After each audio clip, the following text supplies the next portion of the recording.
Boa tarde, pessoal.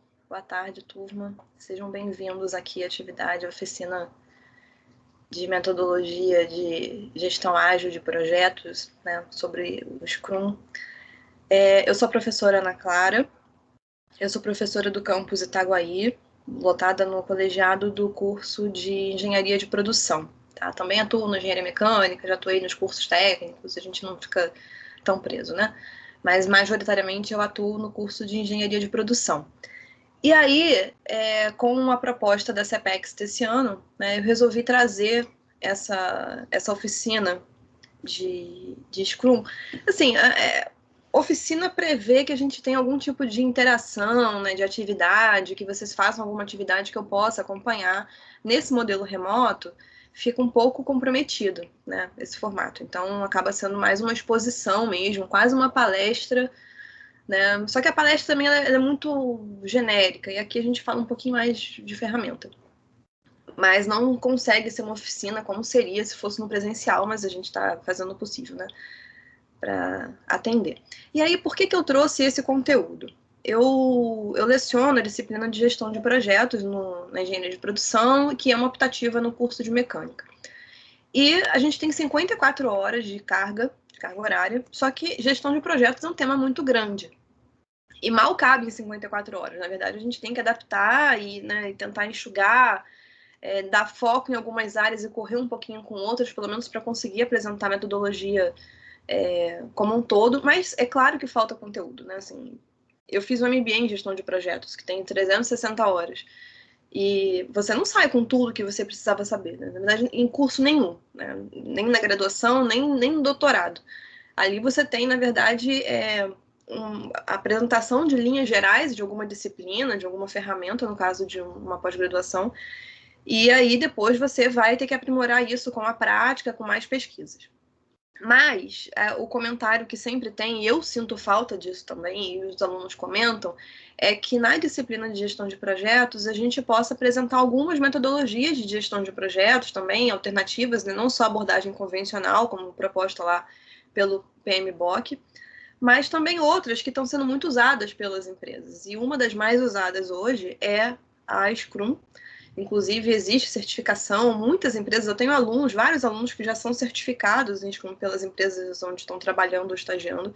Então, é realmente muito relevante, o mercado tem usado muito isso, né? Mas, infelizmente, a gente não consegue ter tempo durante o curso para apresentar com mais detalhes essa metodologia. Então, eu estou aproveitando essa oportunidade agora como uma forma de complementar esse conteúdo, esse conhecimento, tá? Então, por isso que eu quis trazer. Ainda assim, não cumpre o objetivo da gente, né, ter numa totalidade, não é uma certificação, longe disso. É mesmo para que vocês, principalmente para quem já tem algum conhecimento de gestão de projetos, para quem não tem, eu vou fazer uma introdução aqui no início, então não vai ficar completamente perdido, mas para que a gente tenha, né, uma ideia do que é o Scrum, até para poder buscar também, né, ver se realmente interessa, se gostou da proposta. Independente de gostar, o mercado está exigindo, então ter algum conhecimento, alguma familiaridade com a metodologia é desejável para a gente atuar no mercado, né? Bom, eu vou começar aqui a compartilhar a tela, tá? Eu vou passar a apresentação. E aí, vocês, por favor, eu estou pedindo para que vocês usem aqui o chat, deixa eu ver o que aqui já tem de resposta, para que vocês falassem o campus e o curso de vocês, até para eu saber o nível de conhecimento, talvez, que vocês possam trazer em termos de gestão de projetos, né? Deixa eu ver aqui. Vamos Mecânica Itaguaí. Beth, tá aí. Tá bom. Alguns alunos de Itaguaí. Técnico Informática.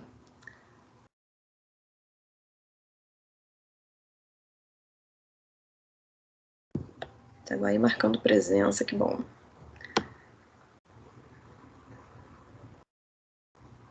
Tá.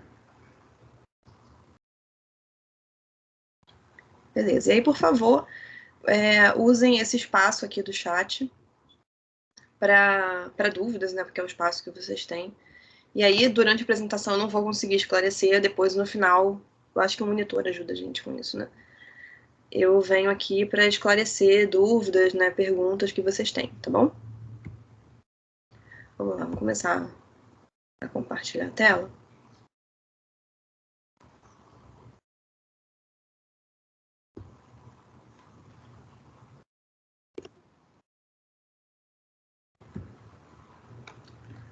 Então, vamos lá. Bom, falando um pouquinho sobre mim, para que vocês saibam, né, o que eu posso trazer para vocês. Eu sou graduada em administração, fiz um MBA em gestão de projetos, fiz um mestrado em desenvolvimento sustentável e estou cursando um doutorado em políticas públicas, né, tá em andamento. Aí olhando assim, às vezes parece que as coisas não sei se seguiram uma linha, né, reta, mas no final, até o que eu falo aqui na experiência, gestão de projetos de educação, recursos humanos, sustentabilidade, ao longo de toda a minha vida, eu trabalhei com projetos. Então, nem sempre com a gestão de projetos, assim, com a metodologia, né, alguma metodologia de gestão de projetos, mas sempre em projeto.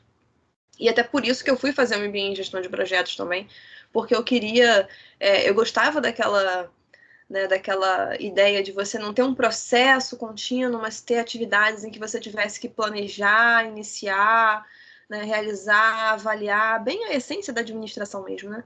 E aí eu fui buscar um MBA porque ele me daria condições também de atuar em diversas áreas, não me amarraria a uma área específica, tá? E aí eu comecei minha carreira trabalhando em projetos de educação no terceiro setor. Depois fui para a TV Globo trabalhar na área de recursos humanos. Depois trabalhei em consultoria de gestão de projetos, que eu tinha Vale como cliente. Depois fui trabalhar, não fui contratada pela Vale para a área de sustentabilidade, mas projeto de sustentabilidade. Até que, em 2014, eu ingressei no Cefet como professora e estou desde então. Né? E aí, mesmo no Cefet, a gente sempre se envolve em alguma iniciativa, algum projeto, né? E hoje, lecionando gestão de projetos também, como coordenadora da empresa Júnior do campus Itaguaí, então também a gente está sempre envolvido em projeto. Então, o projeto sempre esteve na minha vida de alguma forma, né? E não somente na qualificação do MBA que eu fiz, né? Eu sempre atuei no âmbito de projetos. A gente saber um pouquinho, né, sobre os fundamentos do gerenciamento de projetos. Então, a definição que o PMBOK dá, e para quem não sabe, né, só para falar um pouquinho sobre gestão de projetos, a gente sempre fez projetos na história da humanidade, inclusive a literatura de projetos sempre dá conta que um dos primeiros projetos que a gente pode falar da humanidade seriam as pirâmides do Egito, apesar da gente não ter nenhuma informação do processo de construção. Mas qual é a definição de projeto? Né? É um esforço temporário empreendido para criar um produto, serviço ou resultado exclusivo. Então é diferente de processo, em que você tem aquilo acontece constantemente e nunca acaba. O projeto, ele tem um objetivo a cumprir, né? Ele tem um produto ou serviço que você vai ter que fazer, ele vai acontecer dentro de um tempo específico, consumindo uma quantidade específica de recursos. Acabou o projeto, ele não consome mais recursos e não tem mais tempo. O que acontece muitas vezes é que o resultado de um projeto é incorporado às operações de uma empresa. Aí, ok, ele faz parte das operações, mas o projeto em si acabou, tá? E aí, desde a década de 60, que foi organizada em forma de metodologia, né, o que hoje a gente conhece como gestão de projetos. Então, a gente sempre vai fazer projeto, mas você pode fazer projeto sem nenhuma estruturação de como fazer, de como que os processos se organizam. E aí, desde a década de 60, vários executivos do mundo se reuniram e começaram a organizar um guia de melhores práticas em gestão de projetos, ou seja, uma metodologia mesmo, um caminho para você seguir, de forma que o seu projeto possa seguir um caminho para que atinja a maior eficiência ao final. Então, você faça as coisas com menos desperdício, seguindo uma trilha lógica em que você consiga planejar o máximo possível com um mínimo de erro, tá? E aí eles criaram o PMI, que é o Project Management Institute, que é uma instituição sem fins lucrativos, mundial, e com alguma regularidade, eles lançam o PMBOK, que é um guia de melhores práticas de gestão de projetos, é um livro, tá? Inclusive, eu tô com o meu aqui, que é esse aqui, tá? É um livrão, tem 700 e poucas páginas, 800, 700 e poucas páginas, né? E já está na 6ª edição, e eles atualizam com alguma periodicidade, a cada quase 10 anos, 8 anos, eles fazem uma atualização, né? Das recomendações, é um guia do conhecimento em gerenciamento de projetos. Tá? E aí, essa é a principal metodologia de gestão de projetos que a gente tem hoje. Existem outras também, essa é a principal. Tá? E aí, de acordo com essa metodologia, a gente tem o ciclo de vida dos projetos. Né? O que seria? O iniciar, o planejar, o executar, monitorar e controlar e encerrar os projetos. Esse seria, né, um ciclo de vida, uma trilha em que os projetos seguiriam. Tá? E aí que a gente tem, né, o que a gente faz quando inicia um projeto? As atividades que a gente tem. A gente identifica a necessidade do projeto acontecer, então a gente sente uma necessidade ou identifica uma oportunidade e aí pensa que é possível fazer um projeto para aproveitar essa oportunidade ou, né, atender essa necessidade. A gente vai avaliar as possibilidades, então testar a viabilidade financeira, técnica, comercial, de aceitação, né? E aí, uma vez que a gente prove que é viável, a gente obtém autorização para começar esse projeto. Depois, no segundo momento, planejar. Uma vez que a gente tem autorização, sim, a gente pode começar o projeto, a gente tem aqui as razões, a gente já testou viabilidades, então vamos nos preparar para executar. A gente vai elaborar todo o escopo do projeto, ou seja, tudo aquilo que deve ser feito para atingir os objetivos do projeto. A gente elabora o cronograma, o orçamento, faz análise de riscos, um plano de comunicação, forma a equipe, faz as aquisições necessárias, define parâmetros de qualidade e elabora um plano de gerenciamento, ou seja, como que a gente vai gerenciar esse projeto. Então, vamos para a execução, que é quando o projeto acontece, né? E a gente tem que garantir que ele tenha maior adesão ao planejado, né? Então, que a execução não fuja tanto assim. No entanto, mudanças vão acontecer, tá? Mesmo que a gente faça um planejamento muito bem feito, mudanças vão acontecer e quanto mais longo for um projeto, maiores são as chances de você ter solicitações de mudança, porque as pessoas mudam de ideia, né, dos requisitos e tal. Quarto passo, monitorar e controlar, acontece ao longo de todo o ciclo de vida do projeto, ou seja, a gente não monitora e controla somente quando está executando, a gente também faz isso quando está planejando, porque você já tem equipe alocada, você já tem atividades planejadas. Você pode atualizar as linhas de base do projeto, ou seja, o que são as linhas de base? É a primeira versão do cronograma, a primeira versão do orçamento, a primeira versão do plano de comunicações. Conforme o projeto vai sofrendo mudanças ao longo do tempo, você pode alterar. Então, é muito normal, né? Você ter que fazer uma alteração no cronograma, você fazer uma alteração no orçamento, porque algumas mudanças aconteceram. E depois que você realizou todo o projeto, você tem a última fase, que é o encerramento, em que você vai atualizar o plano de projetos, você finaliza as documentações, você avalia os resultados, você vai registrar as lições aprendidas e você vai desmobilizar a equipe, tá? E esse encerramento, ele é extremamente importante, uma vez que a gente está falando que o projeto é algo que tem tempo para acabar, ele se encerra. Então não pode ficar em aberto, não posso ficar com uma equipe que ficou, né, contratos em aberto. A gente precisa fechar tudo e obter o aceite final também do nosso cliente de projeto.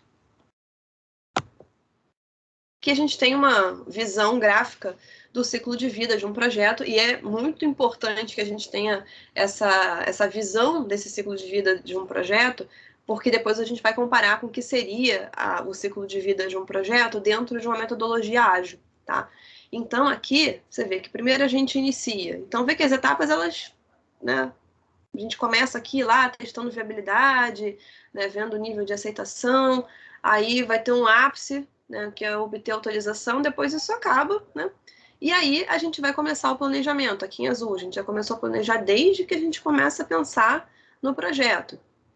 Aqui eu atingo o ápice do meu planejamento, que é quando eu tenho todos os planos de projeto prontos e aprovados. E aí, por que isso não se encerra assim que começa a execução? Porque quando você está executando, né, e aqui a gente também começa a execução, não, às vezes não necessariamente do escopo, mas já tem atividades sendo feitas no projeto, né, a própria atividade de planejamento é uma atividade dentro do projeto, a gente tem uma retroalimentação. Né? Quando a gente faz aqui em vermelho o controle, que a gente identifica necessidades de mudança, de alteração no planejamento, você avalia a execução, né? E volta aqui no planejamento e fala assim, não, olha só, a gente não tinha previsto certos riscos, então a gente precisa voltar lá no plano de riscos e atualizar e verificar como que isso impacta o projeto, tá? e depois a gente começa a se preparar para encerrar. O encerramento também não é abrupto. Ele vê que aqui, a partir de um certo ponto do projeto, você já começa a preparar. Por quê? Porque aqui, vê que eu já estou num crescimento aqui da execução, algumas atividades já se encerraram, algumas etapas do projeto já foram concluídas. Então, você já pode, por exemplo, começar a registrar, né? Finalizar as documentações dessas etapas, registrar lições aprendidas. Você não espera encerrar tudo para depois você fazer essas alterações, tá? Mas, de qualquer forma, a gente vê que o projeto ele acontece em ondas. Essas fases vão acontecer em ondas, tá? Você pode ter, dependendo do tamanho do projeto, você pode ter alguma divisão dentro disso, mas, de um modo geral, você olha para o projeto inteiro acompanhando essas ondas, tá? No ciclo de vida do projeto, a gente pode identificar algumas fases, as próprias fases de execução, por exemplo, e ter uma divisão um pouco mais separadinha que você consiga fazer avaliações periódicas mais definidas. Mas, em geral, a gente tem essa visão aqui do ciclo de vida de um projeto. Tá? E aí, o PMBOK também, tá? Nessa metodologia de gestão de projetos, como a gente conhece, a gestão de projetos tradicional, a gente diz que um projeto bem-sucedido é aquele realizado conforme planejado, tá? Então, não que a gente vai ter que endurecer tanto a execução que não vá poder alterar nada e tem que seguir exatamente como estava planejado. Mas um projeto que precise alterar muito as suas bases de planejamento ao longo da execução, ou a gente está num ambiente muito incerto, tá? Em que a gente não tem nem condições de prever muita coisa, e aí tem um risco muito grande, talvez essa metodologia tradicional não seja mais adequada, e a gente vai ver depois como que a Ágil pode ajudar. Ou então o planejamento foi muito mal feito, né? Ele está muito inadequado para a realidade do projeto.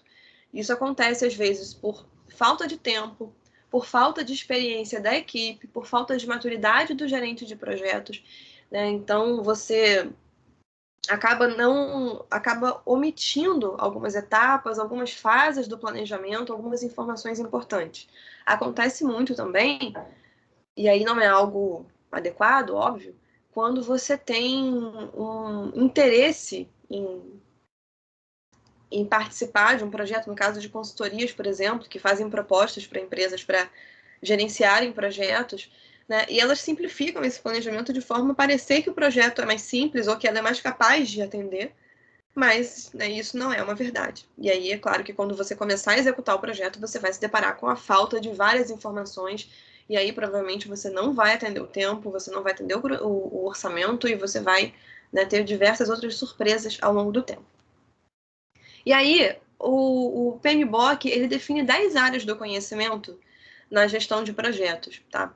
Então, não quer dizer que a gente realize o projeto nessas caixinhas separadas, mas são aspectos do projeto que estão, né, dentro dele, atividades que vão acontecer e tem uma série de propostas de atividades e de processos específicos para cada uma dessas áreas do conhecimento, tá? A gente começa o projeto cuidando do escopo, ou seja, o que deve ser feito, quais são os objetivos do projeto, quais são as justificativas para ele acontecer, quais são as premissas e restrições, né, e qual é o nosso objeto de projeto, assim, o que deve ser feito. Essa é a primeira coisa que a gente tem que saber. Depois disso, a gente consegue elaborar o cronograma, a gente vê aqui a gestão do tempo, tá? Com base no que deve ser feito, eu tenho a lista de atividades, eu consigo prever a relação entre elas, o tempo de duração entre elas e eu faço o cronograma. Depois eu faço análise de custos, eu consigo orçar tudo isso que eu preciso fazer, que está previsto no cronograma, tem um custo. Qual é o custo disso? E aí eu tenho a minha linha de orçamento. Eu vou definir parâmetros de qualidade. Qualidade é muito mais do que a gente falar que vai ficar bacana, mas é definir parâmetros mesmo, quais são os parâmetros aceitáveis dentro desse projeto, tá? A gente vai falar sobre recursos humanos, principalmente, pessoas são contratação de equipe. Vamos falar sobre o plano de comunicação, então temos aqui comunicação e partes interessadas. Então, uma vez que eu identifique quais são as partes interessadas no meu projeto, quem são os grupos que fazem parte do meu ambiente de projeto, então a minha equipe, os meus clientes, os patrocinadores, a empresa, os outros departamentos, governo, comunidades, movimentos ambientalistas, órgãos de governo, juristas e mídia e quem mais for, e como que eu devo me comunicar com cada grupo desse, o que cada grupo quer saber do projeto, como que ele impacta o meu projeto, e aí não é só assim, como que eu me comunico, mas como que eu me relaciono com ele também, tá? Porque se ele tiver uma visão ruim do projeto, eu preciso trabalhar, fazer uma gestão dessa visão, e aí tem uma série de coisas que eu vou precisar me preocupar. Depois, eu tenho análise de riscos, e ver que tudo isso que a gente está falando traz riscos para o projeto, e as aquisições necessárias para ele acontecer. No centro, a gente tem a integração, porque para que tudo isso funcione de forma harmônica e não em caixas tão separadas como está aqui, porque eu não tenho uma pessoa para cuidar de cada parte dessa aqui dentro do meu projeto, né? Eu preciso da integração. E essa integração é uma competência muito específica do gerente de projetos. Existem outras figuras que podem cuidar disso também, como o caso do PMO, que é uma pessoa responsável por fazer essa gestão das informações dentro do projeto, mas é basicamente uma competência do gerente de projetos, tá? E quando tudo isso aqui acontece, a gente tem esse projeto bem formado, né, e bem elaborado. Projetos muito complexos, obviamente, vão ter aquisições muito complexas, vão ter um plano de comunicação muito bem elaborado, riscos muito sérios. Projetos mais simples, às vezes, eles... Não é que eu não tenha que me preocupar com isso, mas eles não são tão complexos, né? Eu tenho um plano de comunicação mais simples, eu me comunico com menos pessoas, tem menos pessoas envolvidas, os riscos são mais conhecidos, também eu consigo dominar aqui no meu âmbito de projeto sem ter que envolver muitas questões externas, tá? Então, o quão complexa é a gestão de projetos depende do quão complexo é o objeto do projeto. Um projeto muito caro, muito longo, muito estratégico para a empresa vai demandar um planejamento muito mais apurado, muito mais elaborado, tá? E aí, como que surge o movimento ágil, tá? Vê que isso tudo aqui parece muito grande, tá? E pode ser que sim ou não. E aí, assim, em todas as áreas, hoje em dia, é possível você elaborar projetos, né? Na minha disciplina de gestão de projetos, por exemplo, uma metodologia, assim, uma forma que eu uso para trabalhar com os alunos é que, ao longo da disciplina, eles vão elaborando um planejamento de projeto. Então, eles se dividem em grupos e vão, né, pensam num projeto e vão elaborando os documentos de projeto, vão pensando. Muitas vezes, assim, o que mais acontece, ou eles fazem projetos voltados para dentro do próprio Cefet para resolver problemas que existem na unidade, ou solucionar problemas que eles têm nos seus estágios e nas empresas onde eles estão trabalhando. Então, até, às vezes, projetos que eles já estão trabalhando, eles tentam documentar, né?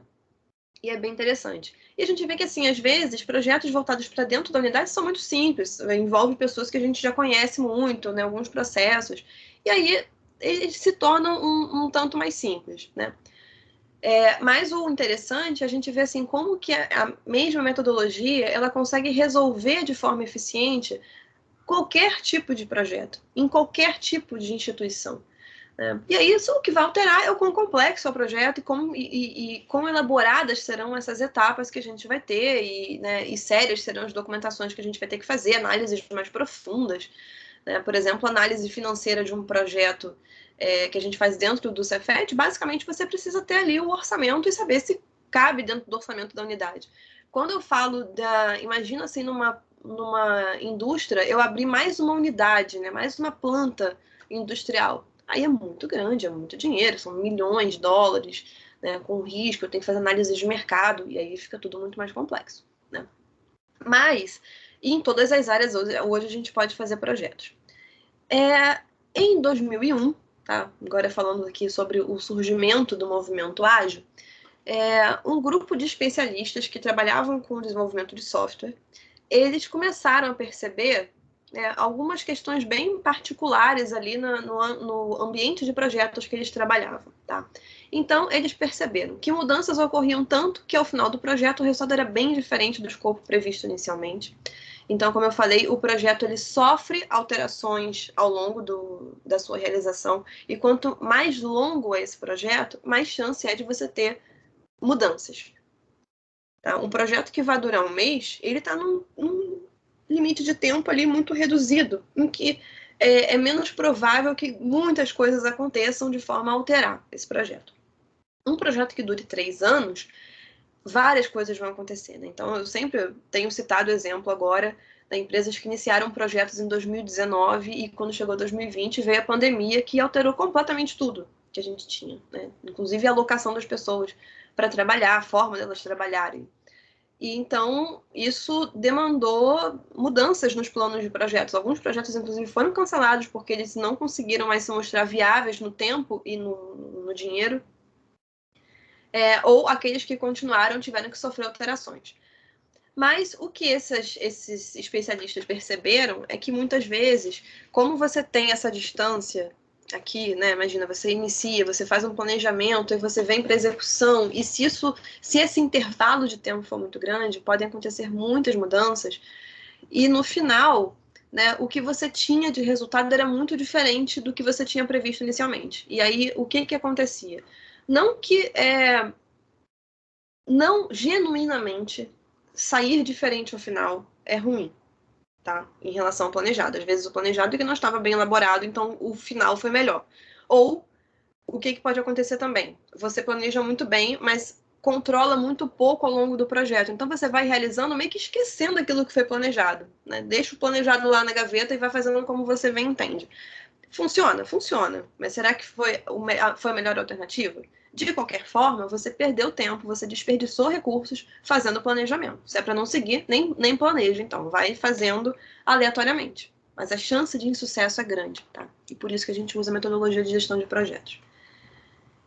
Eles perceberam também que tinha uma baixa participação do cliente na execução, tornando o projeto preso ao escopo inicial. Quando que o cliente geralmente participa do projeto dentro da abordagem tradicional? Lá no início, quando a gente está aqui, né, iniciando, e aqui no início do planejamento, em que a gente vai definir o escopo do projeto, a gente faz análise de requisitos, ou seja, existe uma necessidade de realizar o projeto ou uma oportunidade de ser explorada. Aqueles que vão, essas partes interessadas aqui, os clientes, os patrocinadores, as áreas envolvidas e outros, eles vão nos demandar coisas, tá? Eles vão colocar algumas condições obrigatórias, algumas limitações ao projeto, que são as restrições, e a gente vai ter que trabalhar com tudo isso somado forma aquilo que a gente tem que entregar, que é o nosso objeto, né, de projeto, o nosso escopo. Então, esse cliente, ele participa muito nesse início.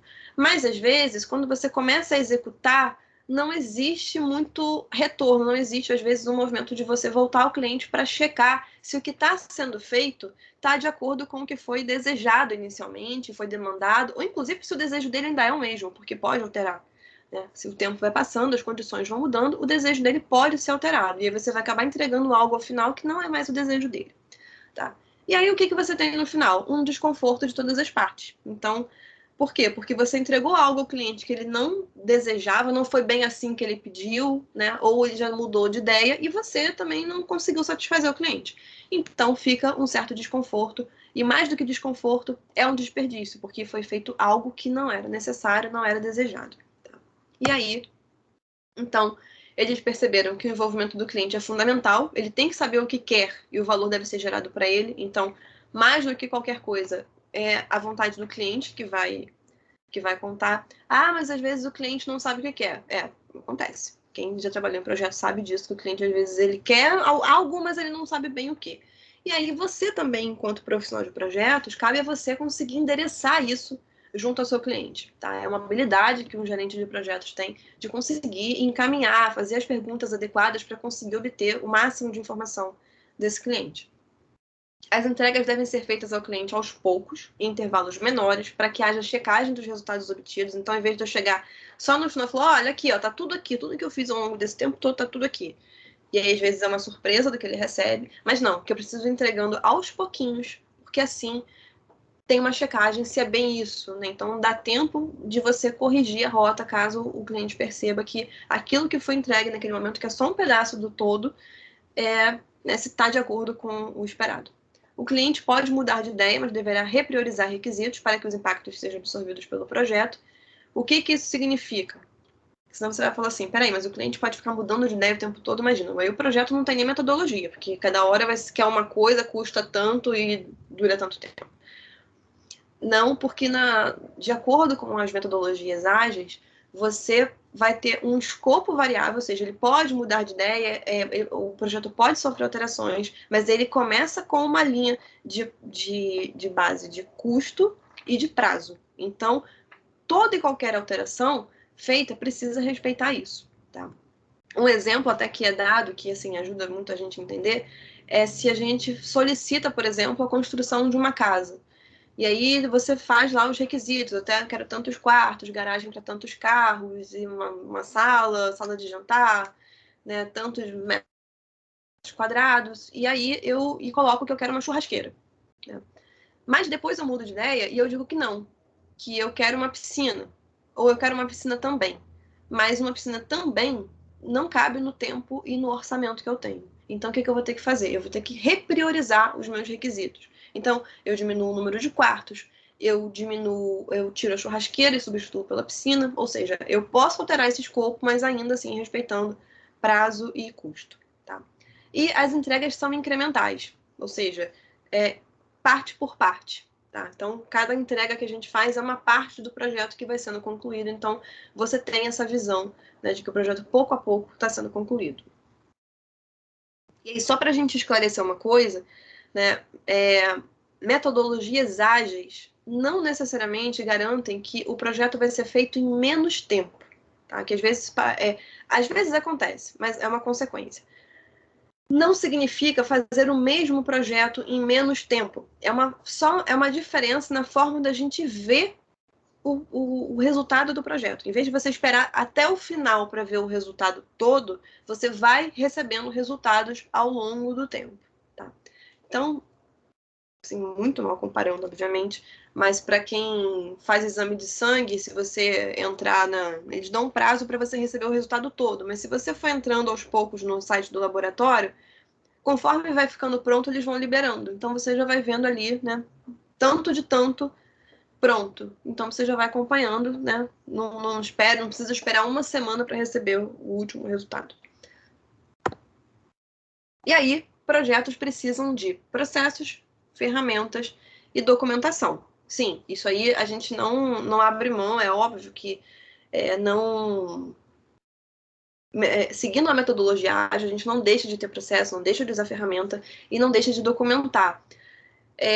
Até uma das premissas das metodologias ágeis é não valorizar tanto a documentação quanto a realização, porque em projeto a gente tem uma cultura muito grande de ter tudo documentado. E aí, dentro das metodologias ágeis, eles dão preferência para que você realize e depois documente. Tem que documentar também, não é deixar de documentar, mas que você realize primeiro. Então, precisam de tudo isso, mas também e principalmente de pessoas, de comunicação, fazer entregas periódicas e da participação do cliente. Quem já teve aula comigo em gestão de projetos sabe o quanto que eu falo sobre a importância de pessoas e de comunicação dentro da estrutura de projetos, né? Então, às vezes a gente, acompanhando as literaturas de gestão de projetos, até os cursos que estão disponíveis no mercado, até por uma questão de limitação de tempo, é muito priorizada a visão de escopo, de tempo, de custo e, no máximo, até riscos. E não ressaltando a questão das pessoas e da comunicação. Então, o que parece é que, às vezes, se você é um cara muito bom em orçar, em fazer um cronograma, em fazer uma análise de viabilidade, de retorno financeiro, você é um cara bom para ser um gerente de projetos. E isso, com certeza, é fundamental. Né? Assim, o gerente de projetos precisa ser um cara disciplinado, organizado, que tenha foco, que tenha liderança, né? Que tenha técnicas. Mas, se você for um gerente de projetos que não consiga lidar com pessoas, e não é só lidar, não é ser gentil, não é só o bom trato, não. É entender de pessoas. Conseguir valorizar a comunicação. Então, se comunicar de forma clara e de forma organizada, assim, que o projeto tenha uma gestão de comunicação. Não é só ele se comunicar bem, mas o projeto ter uma comunicação boa com as suas partes interessadas. O projeto simplesmente vai ter grandes problemas. Tá? Você vai ter um projeto muito bem estruturadinho, mas cheio de problemas de relacionamento. Tá? E que pode comprometer o projeto, pode inclusive paralisar um projeto muito bem executado. Tá? Eu já trabalhei num projeto, quando eu trabalhei na TV Globo, era um projeto muito bem executado, com excelentes resultados, mas aqui, quando a gente falava de pessoas e comunicação, não era uma falha nossa dentro do projeto, que tinha muito a ver com a estratégia da empresa, mas o projeto ele não foi até o final onde ele deveria ir por causa disso. tá? Então, é um grande problema se a gente não valorizar essas pessoas e a comunicação, tá? E, inclusive, pesquisas que são feitas sobre gestão de projetos mostram que é aí que mora o maior problema quando a gente fala de gestão de projetos. Então, um projeto precisa ter flexibilidade para mudanças. Os contratos precisam ser adaptativos e não rígidos. Então, quando a gente faz aquisições e que firma contratos em projetos, às vezes tem as coisas muito rígidas. E no final, o que acontece? Você começa a trabalhar mais para seguir o que está escrito do que para realmente entender o que precisa ser feito. Tá? Então, metodologia ágil não é contra processo, não é contra ferramenta, não é contra os contratos. Mas ela fala o seguinte, olha só, se você não conseguir entender a dinâmica de como que as coisas acontecem, você vai ficar muito preso ao planejado, ao escrito, ao contratual, e o que deve ser feito está passando, você não está vendo. Tá? Então, você diminuir o seu tempo de observação e de visão e de trabalho aqui, de como que você para enxergar o seu projeto, faz com que você tenha mais visão da realidade. Tá? E é a partir disso que a gente vai começar a construir a visão. Tá? Aqui o que eu já falei da abordagem tradicional versus abordagem ágil. Então, aqui com escopo fechado, mas o custo e prazo variáveis, né? E aqui no ágil o escopo fica em aberto, mas a gente tem o custo e o prazo fixados. E quando que eu posso usar a abordagem ágil? Sempre, em qualquer projeto? Somente aquele lá de software, né? Porque começou com o pessoal de software. Não, em qualquer projeto, mas principalmente quando há incertezas sobre requisitos e tecnologias. Então, ele vai ser bem-vindo, ele é bem-vindo em qualquer tipo de projeto, em qualquer ambiente, mas principalmente no ambiente em que eu não tenho ainda os requisitos completamente fechados, ou um projeto que às vezes é um tanto extenso demais e as coisas podem ir alterando. Software acontece muito isso, assim, você tem uma ideia, né? Porque é algo muito abstrato também, né? Então você tem ali uma necessidade que você precisa realizar, elaborar, né, um software, desenvolver um software. Mas conforme você vai cumprindo os requisitos, você vai criando as funcionalidades, você às vezes, quando você começa a testar, aquilo não funciona tão bem. Então, se eu planejar ele exatamente inteiro e só for avaliar ao final se aquilo realmente funciona, eu posso ter um bicho de 7 cabeças e eu perdi muito tempo, muito recurso, e eu vou ter que refazer várias fases. Então, como tudo é muito incerto, é melhor que eu vá fazendo pouco a pouco e vá acompanhando, e vá observando e vá testando, tá? Porque eu tenho muitas incertezas sobre requisitos e tecnologias. O Peter Drucker, que alguns de vocês talvez não tenham tão claro assim, porque ele faleceu em 2004, 2007. Ali na década de 90 ele era um guru da administração, todas as revistas de administração, até os anos 2000 e alguma coisa, né, sempre tinha o Peter Drucker na capa, todos os livros falavam dele. E aí ele falou uma coisa que é completamente certa, né, quando a gente fala de projetos, que certamente não há nada tão inútil quanto fazer com grande eficiência algo que nunca deveria ter sido feito. E isso acontece muito em projetos, né? Quando você tem um projeto super bem elaborado, você faz com todas as técnicas necessárias, mas quando você entrega, aquilo não tem uma funcionalidade. Então, é um grande desperdício, né? Então, melhor que eu não tivesse feito nada. E aí, a gente entrando aqui para falar sobre o framework Scrum, tá? E aí, por que o nome Scrum, né? Ele foi escolhido por causa do jogo de rugby, onde para alcançar o objetivo necessita fortemente do trabalho em equipe, uma vez que um time é composto por 8 integrantes que trabalham em conjunto para levar a bola adiante no campo. No rugby, Scrum é a forma de recomeçar o jogo depois de uma interrupção. Então, interrompeu quando vai começar, o nome disso é Scrum. Eu aprendi isso estudando Scrum, porque eu não conheço nada de rugby, então né, para mim é uma novidade, mas é justamente quando você tem essa parada e você vai recomeçar.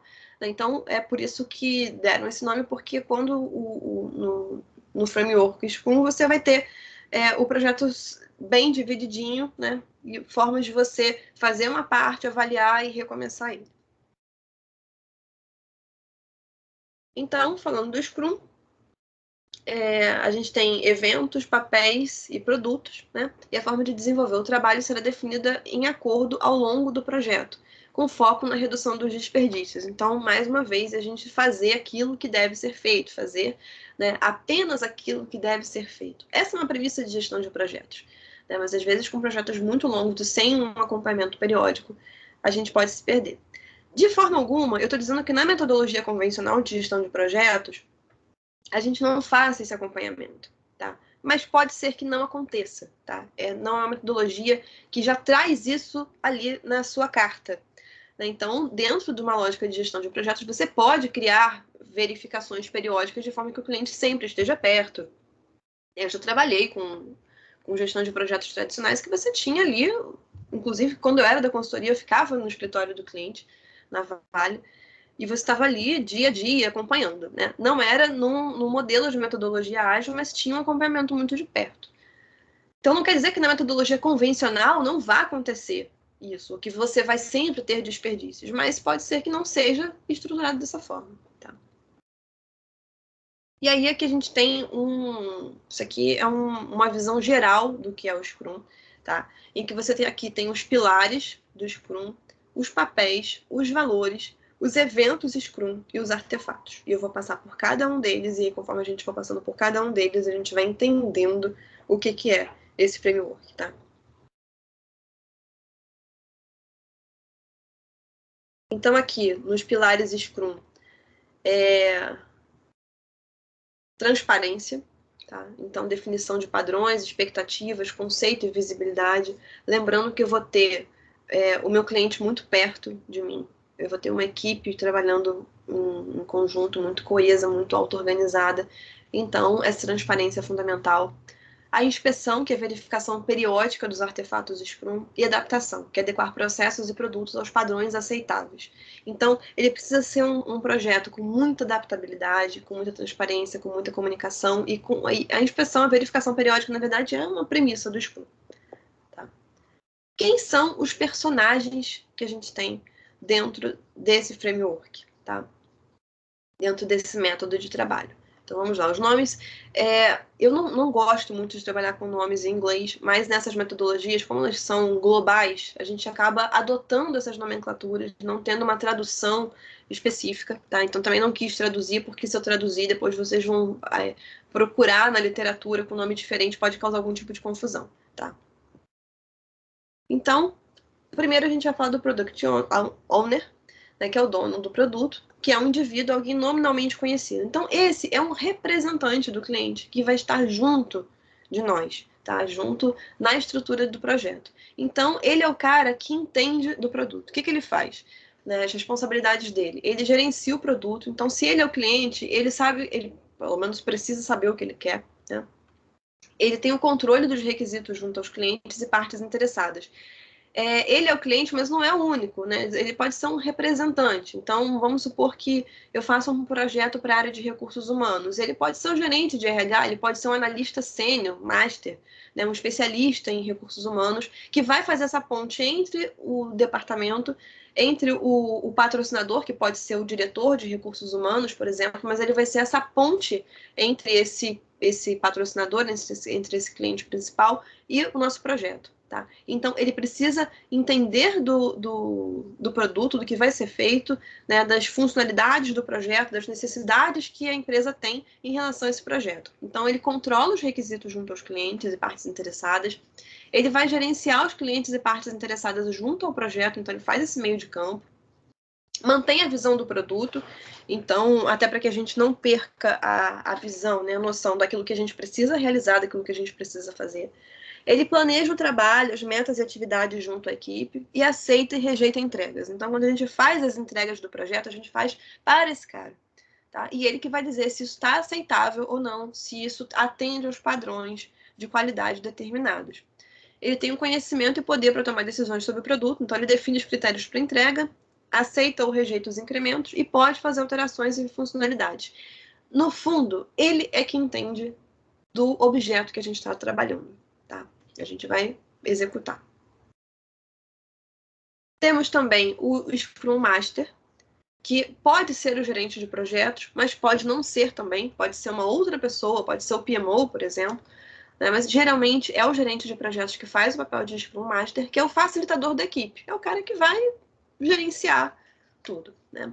É o responsável por interagir com o Product Owner e outras equipes, responsável pelo agendamento de reuniões e atualizações de informações e é o líder da equipe. É o facilitador, é o cara que vai trabalhar a comunicação, que vai desenvolver a equipe, que vai se comunicar, que vai organizar, né, basicamente faz o papel aqui do gerente de projetos. E temos também a equipe de desenvolvimento, que são as pessoas que trabalham no projeto propriamente dito. Uma característica que existe no framework Scrum é que a gente tem as equipes auto-organizadas. Então, ainda que você tenha o gerente de projetos, né, que ele é um líder da equipe, mas você não tem... não é algo assim tão delegado por esse gerente. Então, essa equipe ela precisa ter uma maturidade, né? Ela vai definir os seus métodos de trabalho, cada um define as atividades que vai trabalhar de acordo com o escopo definido. É uma equipe multidisciplinar, então uma equipe de desenvolvimento você vai ter pessoas com diversos tipos de competências diferentes, tá, trabalhando ali, que vão se complementar para realizar o produto. E elas têm muita autonomia. Então, claro que você pode ter pessoas mais jovens, né, menos sênior, mais júnior dentro da equipe, pode, mas geralmente também com acompanhamento de outras pessoas que vão assumir outros papéis, tá? E essa equipe obtém feedback dos clientes e apresenta aos membros da equipe. E quais são os artefatos, né? Voltando aqui, a gente viu, falei aqui sobre os papéis. Primeiro os pilares, né?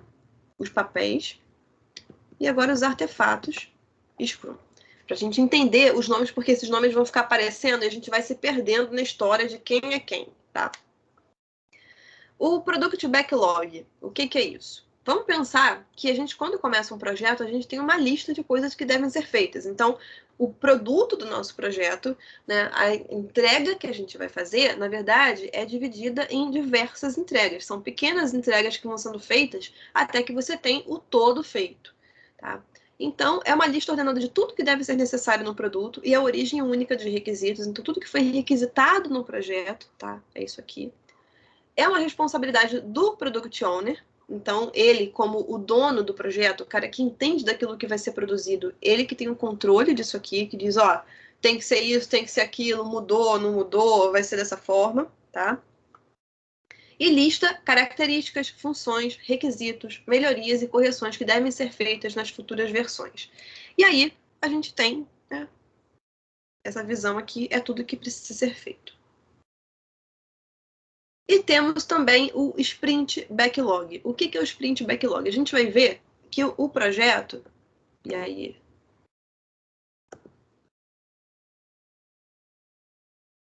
o projeto, ele vai, em vez de a gente olhar para tudo isso aqui, né, e ir realizando, no final entregar do 1 ao 9, quase que de uma vez só para avaliar, a gente vai separando isso aqui e fazendo aos poucos. Então, são as pequenas entregas que a gente vai fazer. Cada divisão de tempo que a gente vai ter para realizar trabalho é chamado de sprint. Eu vou explicar ali na frente como é que é formada a sprint, tá? E aí eu pego um conjunto de produtos aqui, né, do Product Backlog, para inserir nessa sprint. Ou seja, na sprint 1, eu vou realizar o 1, o 2 e o 3. Então, todos esses produtos aqui vão ser realizados nessa sprint 1. Depois vou ter a sprint 2, depois a sprint 3. Tá?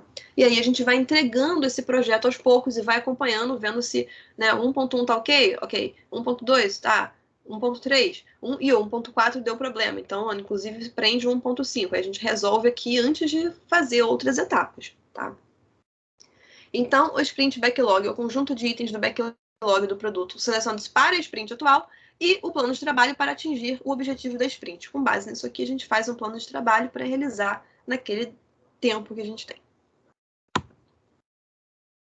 E incremento é a soma dos itens concluídos na sprint atual mais os das sprints anteriores. Então, aqui vendo o caso da Mona Lisa, né? Aos poucos, a Mona Lisa vai sendo pronta. Então, vê que aqui tem uns traços iniciais, né? Sprint a sprint, né? Eu fui entregando um quadro a mais, né? Eu dividi esse quadro em várias partes e no final, na sprint 6, eu consigo ter uma analisa completa. E aí, quando que eu sei que a Mona Lisa está completa? Porque será que a Mona Lisa precisa ainda de alguns reparos? Né? A definição de pronto precisa estar clara para todos da equipe. Então, quando a gente planeja essa sprint, a gente fala o seguinte, olha, é isso que vai ser feito, né? E quando que a gente realmente, o que a gente considera como um parâmetro, um padrão de qualidade para dizer que isso aqui está pronto, né? Acabou? né? Ou precisa de um retoque mais? Será que uma florzinha no cabelo da Mona Lisa não seria legal? A gente vai definir se precisa de uma taça na mão, de uma florzinha no cabelo, de um batom na boca. Então, esse aqui é o parâmetro definido, né, como o pronto da Mona Lisa. Tá? E os valores Scrum, isso aqui parece um tanto de blá blá blá, mas na verdade a gente percebe que, de acordo com a forma como o Scrum é feito, se esses elementos não estiverem presentes, as coisas não vão ficar muito encaixadas. Tá? Então, o que são os valores que precisam ser trabalhados dentro dessa equipe? O comprometimento, porque há muita autonomia da equipe, né? A equipe ela tem o gerente de projetos, mas ela não, isso não é um papel de chefia propriamente dito, é só uma condução do trabalho. Precisa de foco, trabalho voltado para entregas. Então, como eu tenho as sprints, né, os tempos de entrega reduzidos, eu faço pequenas entregas. Então, caso uma entrega atrase, isso fica muito visível. É diferente quando eu tenho um projeto muito longo, que às vezes eu atraso uma etapa, mas eu consigo até compensar em etapas seguintes. Isso não fica tão visível quando eu olho para o projeto. Nessa visão das metodologias ágeis, se eu atraso uma etapa, eu consigo ter visão que ela está atrasada. Eu posso ter no tempo total do projeto conseguir compensar depois, mas eu tenho visão de que isso está atrasado. Então, a gente precisa ter um foco muito grande para conseguir resolver os problemas agora. Tá? Sinceridade, que é uma abertura a mudanças, né, de forma criteriosa. Respeito com um time coeso, já que é uma equipe auto-organizada, com tempo curto, com entregas muito programadas, eu preciso ter um time coeso. E coragem também para assumir responsabilidade, porque essa equipe, justamente por ser auto-organizada, né, um modelo de equipe quase que autogerida, é preciso ter muita responsabilidade. Né? Então, não é qualquer pessoa que vai conseguir trabalhar nesse ambiente. Pode ser uma pessoa jovem, não significa que tem que ser uma pessoa sênior, com muitos anos de carreira, mas uma pessoa com competências muito sólidas para trabalhar, né, nesse ambiente que vai exigir essas competências. E quais são os eventos Scrum? Agora sim, para a gente entender como que isso é organizado, né, dentro da nossa estrutura. Então, esses tempos reduzidos que eu falei, nesses períodos de entrega que a gente tem, é o que é chamado de sprint, tá? Que tem uma duração pré-determinada. Por recomendação, essa duração vai de 15 dias a um mês, tá? Não menos que isso e não mais do que isso também, então fica dentro desse range de 15 dias a um mês. Ela começa com o planejamento da sprint, então só para a gente lembrar que a gente vai ter uma série de coisas aqui, né? Aqui no Product Backlog. Então, a gente vai definir aquilo que vai ser trabalhado. Eu posso trabalhar e o 2, 2 e o 3, ou só dependendo da quantidade de produtos, né, de entregas que tem em cada caixinha dessa aqui. Então, a gente vai fazer o planejamento, vai definir o que vai entrar. Tem o período de desenvolvimento, aí sim, começa a executar. Esses pontinhos lilás aqui são as reuniões diárias. Eu vou passar por cada parte desse aqui para explicar melhor. Tá? Então, é preciso ter uma reunião diária no período de desenvolvimento da sprint. Depois a gente faz uma revisão e uma retrospectiva da sprint. Tá? E aí encerra para começar uma nova sprint. Quando eu encerro aqui, significa que partes do produto foram concluídas. Tá? Então, parte do meu Product Backlog está pronto, que seria o sprint backlog. Tá? Então, essa parte aqui está concluída quando eu termino essa sprint. Então, a cada sprint se deve levar o produto para um estado geral de pronto. Então, a cada sprint que for feito ao longo do projeto, mais uma parte dele está pronta, mais uns tantos por cento dele está pronto, mais uma funcionalidade dele está entregue. O sprint é uma representação parcial realista do produto. A cada sprint define-se as metas de realização de escopo, custo e risco. Então, ainda que eu tenha essa visão total do projeto, mas ela vai ter também uma visão específica dessa sprint, até porque eu posso ter um risco muito grande no projeto, mas numa outra etapa, e não na etapa que vai ser feita nessa sprint agora. Às vezes essa sprint é mais simples, que não envolve tantos riscos. Tá? E aí, inclusive, eu posso colocar mais produtos aqui, porque é mais simples de ser realizado. Se eu entrar num período, né, numa etapa em que eu tenho riscos muito grandes, um escopo longo, um custo elevado, talvez eu tenha que colocar menos produtos para conseguir fazer isso de uma forma mais elaborada, com mais atenção, com mais cuidado. Tá? Então, aquela fase que o projeto avança pouco percentualmente, né? Mas ele avança de forma consistente. E pode ser cancelada pelo Product Owner se o objeto se tornar indesejado. Então, às vezes, você começa uma sprint, você vai ter um período de trabalho de 15 dias, de um mês, mas o produto se tornou indesejado, não é mais necessário, se tornou obsoleto, não precisa mais fazer, e ele pode ser interrompido, a gente vai interromper, vai entender o porquê, né? Vai entender como que isso sai também do nosso escopo de projeto e refaz o planejamento e começa uma nova sprint. E aí, como que é feito o planejamento? Vamos lá, para a gente entender cada etapa aqui, tá? Esse aqui é o coração do Scrum que a gente está falando agora, tá? Como que é feito o planejamento? Então, a gente faz uma revisão de backlog, a lista de funcionalidades e requisitos que devem ser entregues. Então, volta lá para o nosso backlog, né, Product Backlog, vê o que vai entrar nessa sprint, o que é possível entrar nessa sprint. Como eu falei, de acordo com o tamanho, quanto mais complexa for essa etapa, menos produtos você vai colocar para fazer com mais atenção, com mais cuidado. O projeto avança pouco percentualmente, mas avança de forma consistente. Isso é muito mais importante, avançar de forma consistente do que avançar rápido, tá? Porque avançar rápido de forma inconsistente é desperdício, tá? Não adianta querer acelerar para depois ter que ficar voltando a etapa e perdendo produto que foi elaborado.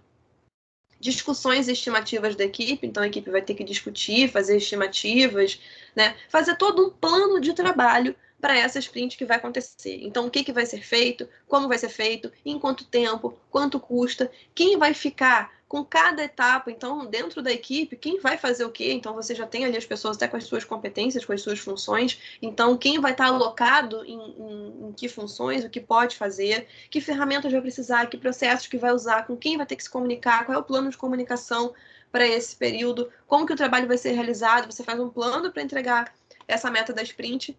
Define o critério de pronto também. Então, assim, quando que a gente define que isso está pronto? Porque pode acontecer de, ao final desse período, né, a gente não conseguir estar com isso pronto. Né? A gente não vai saber disso só ao final. A gente, ao longo da sprint, já vai ter ideia se vai conseguir ou não. Inclusive, pode aumentar essa sprint e tentar resolver problemas. E aí a gente vai acompanhando para ver se a gente vai conseguir cumprir. Para sprint de um mês, estima-se que esse planejamento dure em média 8 horas. Tá? Então, seria um dia que você levaria, então, uma sprint que vai durar um mês, você levaria um dia para essa etapa de planejamento. Claro que pode durar mais, pode durar menos, de acordo com a complexidade, mas também não dá para ser 1 hora de duração de planejamento para uma sprint de um mês, e também você não pode ficar 3 dias fazendo isso, porque significa que alguma coisa está meio fora do lugar. Se acontecer, a gente precisa entender o que está levando esse tempo excessivo, tá? Se for uma sprint de 15 dias, a gente reduz proporcionalmente, tá? Metade de um dia, 4 horas, para a etapa de planejamento. E aí aqui, né, nos eventos Scrum, após definir objetivo e itens, o time decide como irá construir as funcionalidades e transformá-las em incremento do produto pronto. Os itens relacionados são chamados de backlog da sprint, então sprint backlog.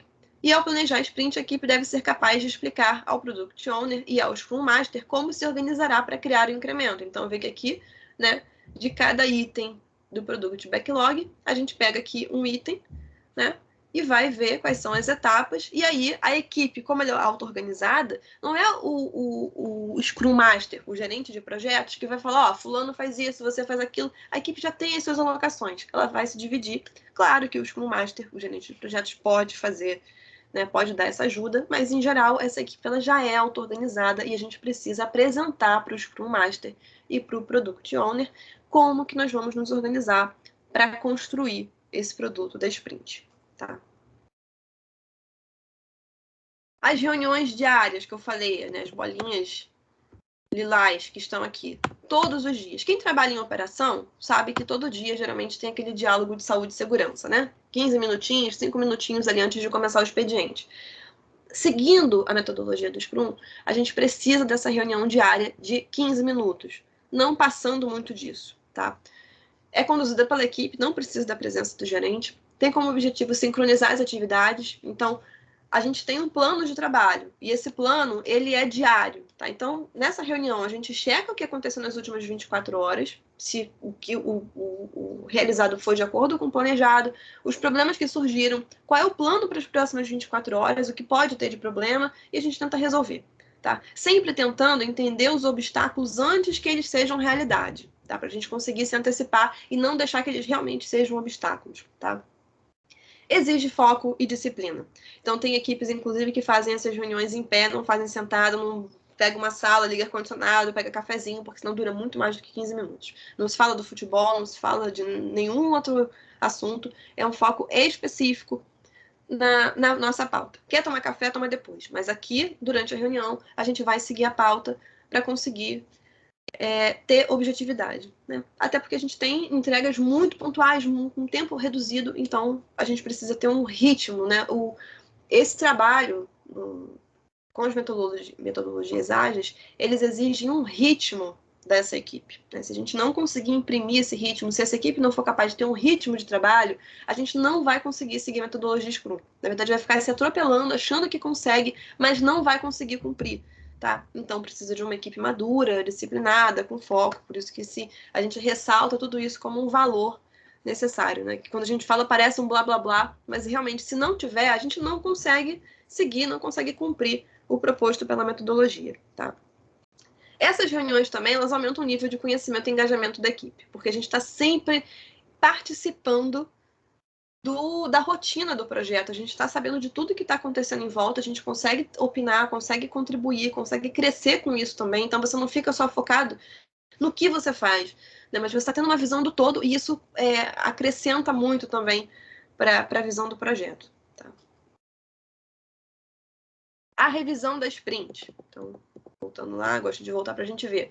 Planejamos, desenvolvemos a sprint com as reuniões diárias, aí finalizamos, né? Fizemos a entrega. Então, a gente vai fazer aqui a etapa de revisão, que é executada ao final da sprint para verificar o incremento e adaptar o backlog do produto. Então, verificar o incremento é aquilo que foi entregue, né? Assim, quanto mais do produto já está pronto a partir do que essa sprint conseguiu entregar. E adaptar o backlog, ou seja, vai lá na lista de requisitos que a gente tem e ver como que a gente está. Ela tem uma duração esperada de 4 horas para uma sprint de um mês, então é uma sprint de 4 semanas. São 4 horas, uma sprint de 15 dias, são 2 horas dessa revisão. Avaliação do que foi e não foi entregue. Então, o fato da gente seguir essa metodologia com reunião diária não significa que 100% do planejado vai conseguir ser entregue, até porque tem situações que fogem do controle da equipe. Então, é importante que a gente saiba também do que não foi entregue, o porquê não foi. Então, o que estava ao alcance da equipe conseguir resolver, o que não estava. O que não estava, às vezes, cabe a gente se adaptar, entender a realidade, e se é possível a gente mudar alguma coisa daí para frente, a gente vai fazer as alterações, né, até planejando, né, a próxima sprint. Avaliação do andamento do trabalho e avaliação da continuidade do trabalho na próxima sprint. Então, pegando os resultados que a gente conseguiu obter nessa sprint, as lições aprendidas principalmente, a gente tem base para planejar a próxima. A gente vai usar isso como insumo para planejar a próxima sprint. E depois da revisão, a gente vem para a retrospectiva da sprint, que é uma oportunidade para a equipe se avaliar e criar um plano de melhorias para a próxima sprint. Então, mais do que avaliar, na revisão a gente fala muito do produto, né, daquilo que foi realizado, do que foi feito. Na retrospectiva, a gente vai falar sobre o trabalho em si, né? Então, da forma como a gente se organizou, das pessoas, da comunicação. E ocorre depois da revisão da sprint e antes do planejamento da próxima, porque também vai trazer insumos para a gente planejar a próxima sprint. Ela tem uma estimativa, né, uma duração estimada de 3 horas para uma sprint de um mês e tem um foco nas pessoas, nos relacionamentos, nos processos e nas ferramentas. E cria um plano de melhorias, né, também. E a gente vai, com isso, a ideia é que a cada sprint, a gente vai melhorando, né, vai melhorando em termos de rendimento, de produtividade, de integração dessa equipe, de superar os obstáculos que a gente tem na organização, né, que vão, às vezes, amarrando um pouco o projeto. Então, a cada sprint, a ideia é que a gente esteja fluindo melhor, né, para realizar esse projeto. E aqui, para a gente resumir, né, esses eventos Scrum, essa duração, né, então, no planejamento aqui para 2 semanas ou para um mês. Então, o planejamento da sprint, né, 2 semanas duraria 4 horas, um mês 8 horas, reuniões diárias sempre 15 minutos, tá? Não passando disso, porque Na verdade, esse acompanhamento diário não precisa aumentar o tempo, porque a sprint é maior ou menor. Tá? E a revisão, o planejamento, a revisão e a retrospectiva é de acordo com o tanto de produto que foi feito, então por isso que ela pode dobrar de tamanho caso você tenha uma sprint de um mês. Tá? E aí, deixa eu fechar aqui que aí a gente fala. Tá? E aqui, assim, a gente fecha, né? Assim, tem um encerramento daquilo que é a proposta, é o esqueleto do Scrum, tá? Tem muito mais coisa que a gente pode ver, mas aqui a gente tem um esqueleto. E aí eu dou um crédito aqui para as informações que eu trouxe para o IETEC, tá? Que é uma instituição de ensino tecnológico que tem cursos presenciais, mas tem cursos à distância também. Inclusive, eu fiz um curso no ano passado de gestão ágil de projetos com Scrum, tá? Então, muitas informações que eu trouxe, eu usei no material, né, dessa formação que eu fiz, tá? E aí tem aqui, né, quem quiser acessar o site, tem cursos gratuitos com duração de 2 horas online, e tem cursos pagos, tá? Esse que eu fiz é um curso com uma duração de 24 horas. Esse, aqui de 23 de junho a 21 de julho, foram 4 semanas de curso. Tá? Muito bem formado, né? com material muito rico, com videoaulas, com chat, com toda a estrutura de um ensino à distância. Tá? E aí eu vou abrir aqui para que a gente possa ter uma troca. O que vocês colocaram aqui. E aí estou aberta a perguntas, a dúvidas. Os monitores aí, se quiserem me ajudar, não sei como é que vocês estão fazendo a organização do trabalho.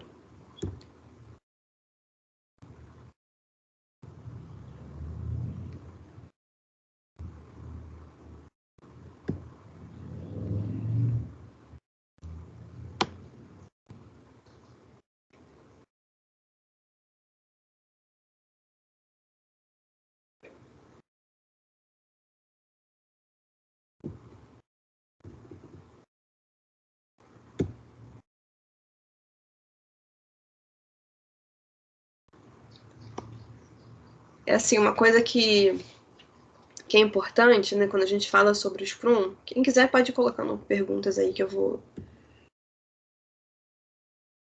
respondendo. Quando a gente fala sobre o Scrum, assim, acontece muitas vezes, né, de você ter um projeto em que você não trabalha integralmente com o Scrum, né, mas você trabalha com essa visão da sprint. Né? Então, como eu mostrei, você ter essa visão, você conseguir pegar o seu produto inteiro, fazer uma divisão, na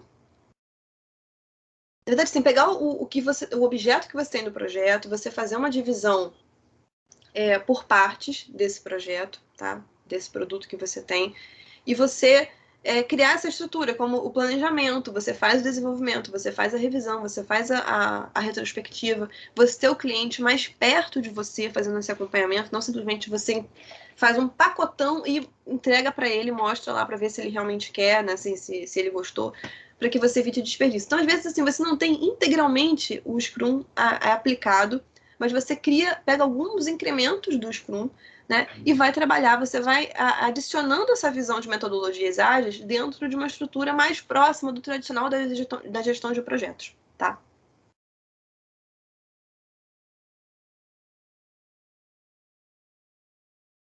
Tá, José Vitor, fiquei pensando nessa reunião de 15 minutos, trabalhando à distância, qual seria o melhor momento? Porque 1 minuto de atraso já é muito impactante. No caso, trabalhando à distância, seria o que no trabalho remoto, acho que fica até menos provável, né, que tenha algum tipo de atraso. Acontece, né, mas é menos provável. O ideal é que você tenha um horário fixo, tá? O ideal no início do expediente, né, para que você possa planejar o dia, você já começa o dia ali com uma nova matriz de planejamento, tá? Mas o atraso sempre vai fazer falta, né? Acho que eventualmente vai acontecer, alguém vai estar atrasado. Principalmente quando você não trabalha em área operacional, né? Que cada um chega por conta própria, então acontece.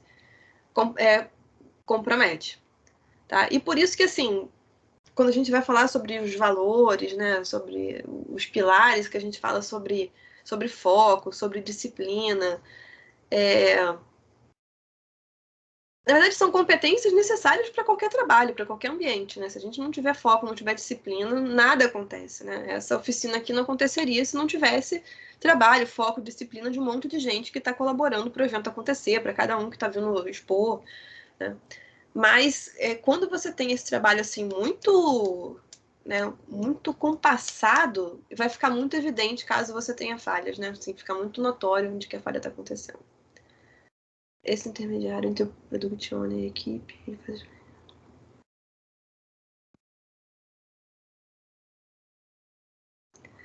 Esse intermediário, Luiz Felipe, esse intermediário que você está falando seria o Scrum Master? O intermediário entre o Product Owner e a equipe. Na verdade, o Product Owner, ele se relaciona com a equipe, tá? Ele é um representante do cliente, ele é nominal, tá? Mas ele fica ali em contato com a equipe. O Scrum Master, ele em geral é o gerente de projetos, dependendo da estrutura pode não ser, tá? Mas ele não é um intermediário entre o Product Owner e a equipe, tá? Ele, na verdade, é um facilitador dessa equipe. Ele é como um coordenador do trabalho, um gestor das funções. Ele se relaciona com outras partes interessadas também do projeto, tá? O Scrum ainda fica viável com equipes grandes? Então, uma equipe de Scrum, ela tem uma quantidade esperada entre 4 e 12 pessoas. E aí, quando passa de 12, a recomendação é que você faça uma nova divisão. E aí você consiga, talvez, dividir em disciplinas, né? Você pode pegar um projeto e dividir por disciplinas. E aí, em cada disciplina, você vai ter uma estrutura dessa de Scrum. Então, por exemplo, quando eu falo de projeto de engenharia, né? Eu vou ter a parte civil, a parte mecânica, a parte de elétrica, o desenho, e aí você pode fazer as disciplinas específicas e cada equipe, até porque cada área vai ter, né, assim, funções muito diferentes, e aí você pode fazer essa estrutura de Scrum em cada área, tá? Backlog atualizado só ao final do sprint ou o PMO atualiza diariamente? Então, o PMO vai atualizar diariamente o backlog da sprint, tá? Então, assim, aquilo que foi tirado do Product Backlog, que foi para sprint, você vai fazer a atualização e ao final da sprint que você vai voltar e ver quanto que você conseguiu fazer do Product Backlog. Até porque, assim, você às vezes pode estar atrasado em relação à sprint, mas como você não vai ter um tempo de duração da sprint, ao final dela você pode conseguir recuperar, tá? E aí, assim, senão você vai ficar atualizando o Product Backlog ali direto. É melhor que você faça isso só ao final, quando terminar a sprint, que aí você tem o resultado. Né? Às vezes você começa atrasado e consegue chegar lá na frente com sucesso, tá? Ou começa bem e termina atrasado, né? Então deixa para fazer isso só ao final.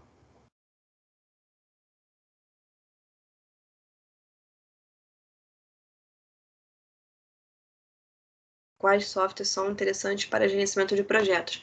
Diversos, dependendo da área que você está falando. Sim, um principal, né, genérico, é o MS Project, que é o que a gente usa para fazer o cronograma. E aí, não só o cronograma, mas ele dá para a gente também a visão de recursos necessários, porque você vai ter que prever recursos para cada atividade, de acordo com o tempo em que a atividade está alocada, você vai ver quantos recursos você precisa. Mas tem diversos, assim, tem software para todas as áreas. Né? Para fazer gestão de risco, para fazer a gestão de escopo, para elaborar EAP, são muitos. Tá? Primavera, MS Project. O Project é o principal, assim, é o coração deles. Mas tem diversos.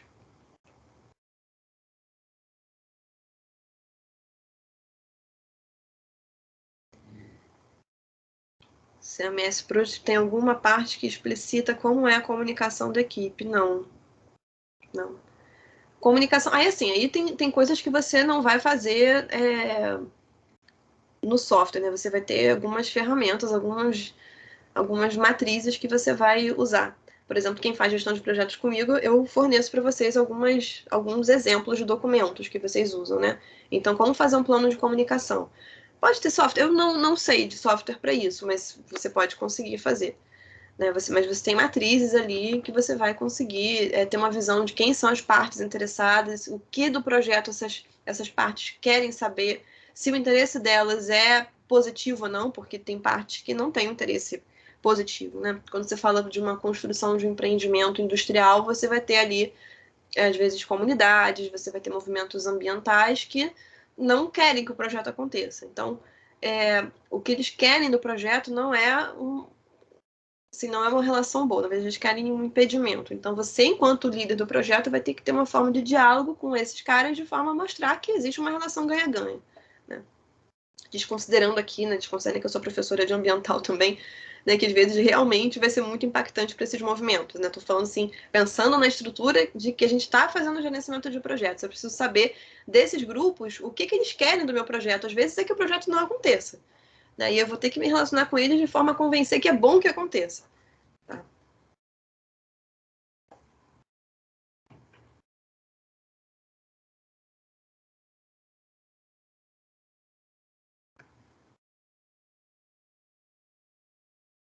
Vamos lá, gente, ainda temos tempo.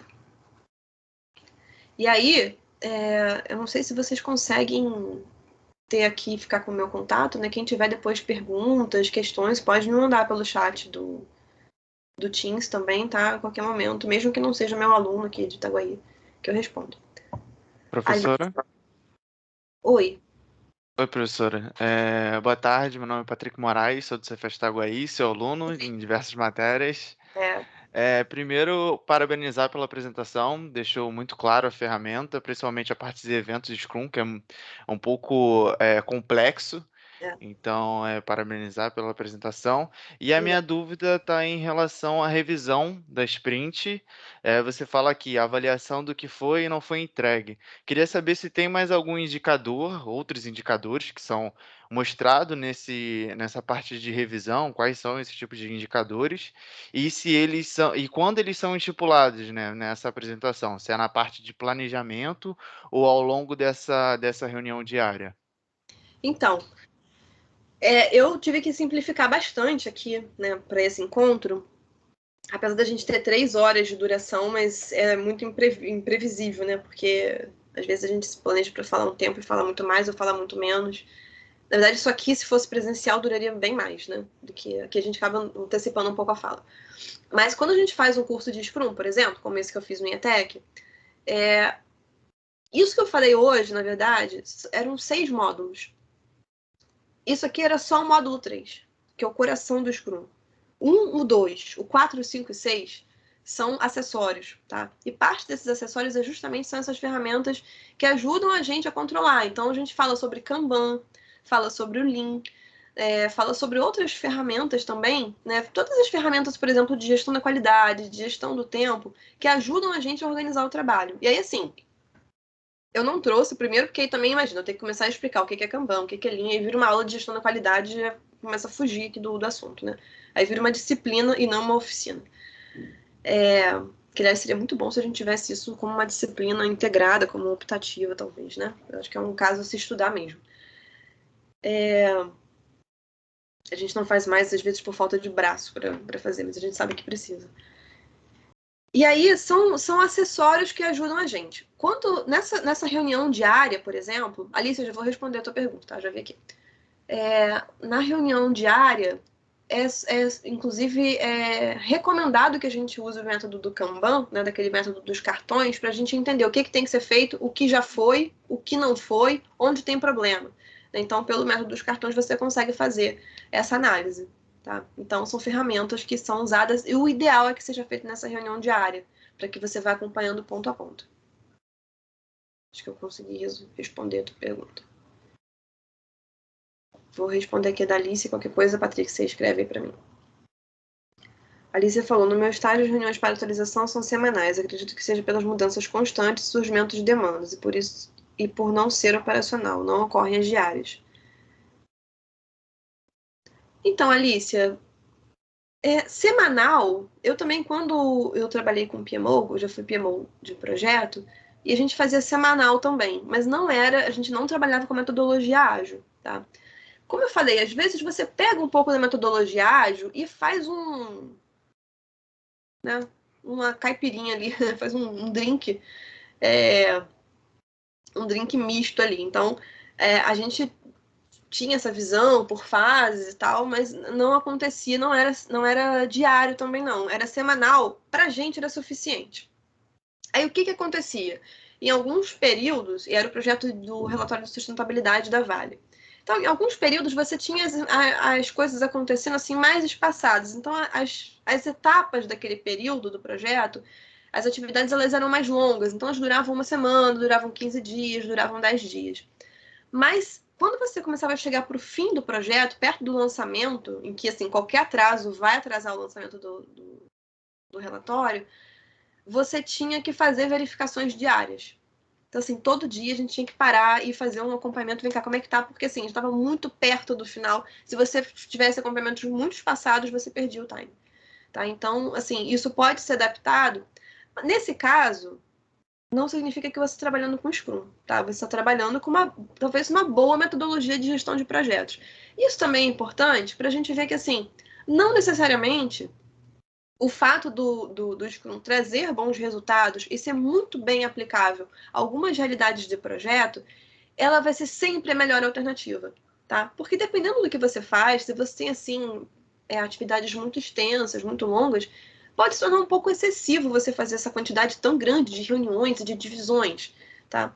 Assim, na verdade, a melhor estrutura é a estrutura ótima para o projeto que você está fazendo. É aquela que atende o que você está fazendo. É aquela que você consegue ter uma visão adequada, você consegue ter um relacionamento com o cliente, você percebe que não tem muitos desperdícios, não tem muito retrabalho, que o planejamento está bem realizado, que você está conseguindo executar de uma forma adequada.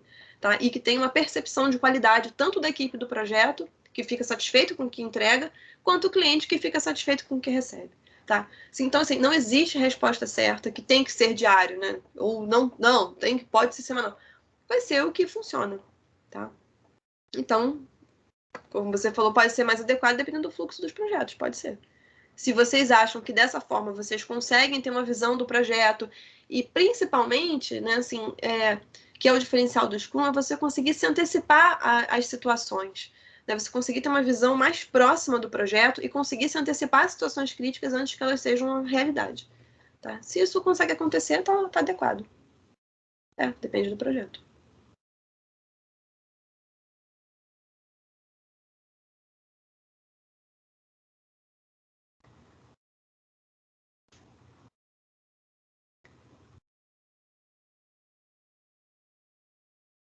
Peraí, José, deixa eu...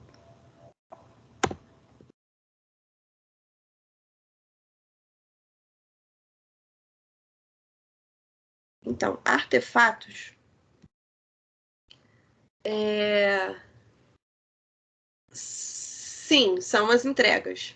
Né? Então, assim, o Product Backlog é toda a entrega. O Sprint Backlog é a entrega daquela sprint. E incremento é o quanto de avanço a gente teve em relação ao total. Então, assim, nessa sprint a gente conseguiu entregar 15% do total do produto. Então, o incremento é de 15%. É isso aí. E os eventos do Scrum é o planejamento, é o desenvolvimento, as reuniões diárias, a revisão e a retrospectiva.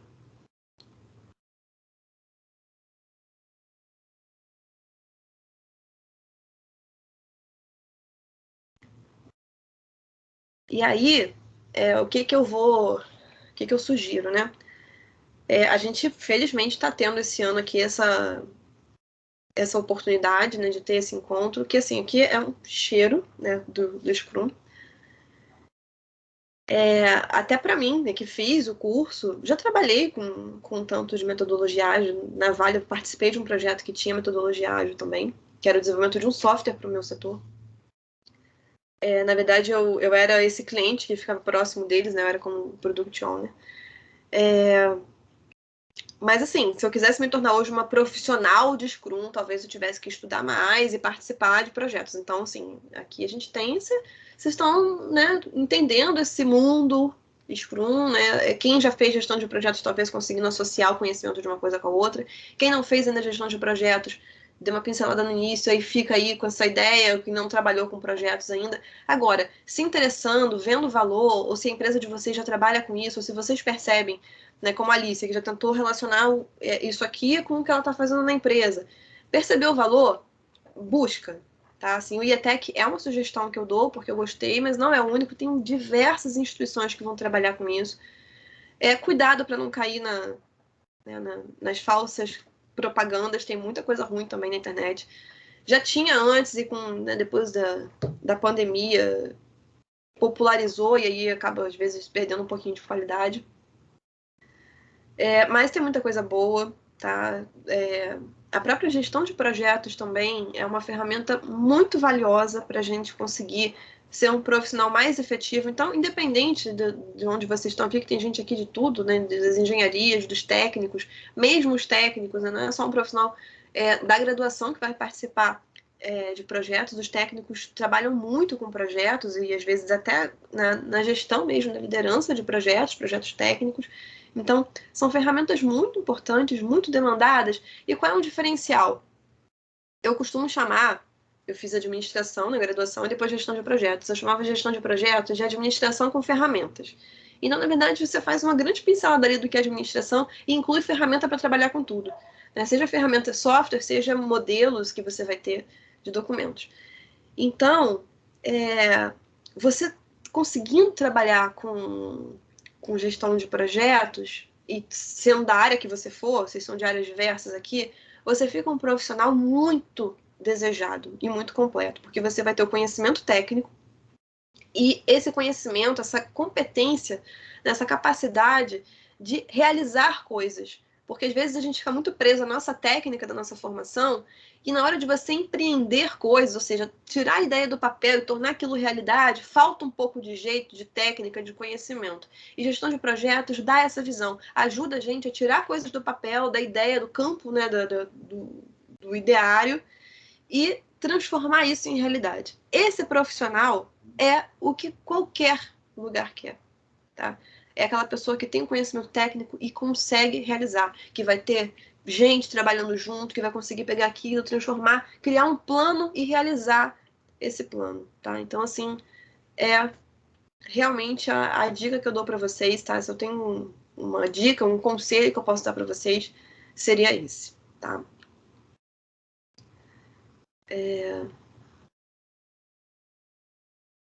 Mesmo que só o cheiro já dá para entender, exatamente. Não é só para a gente ser apresentado, porque a gente ouve tanto falar. Eu mesmo, antes de fazer curso, eu já tinha participado e não sabia. Né? Não sabia que aquela forma de trabalho que tinha sido feita lá do software era uma metodologia ágil. Tá? E é super importante. Né? Mais alguma pergunta, gente? Peço ajuda aí aos monitores. Lembrando, né, que o certificado é dado pela lista de presença aqui da reunião. Então, não sei como isso vai ser feito, até com o pessoal que está organizando. Então,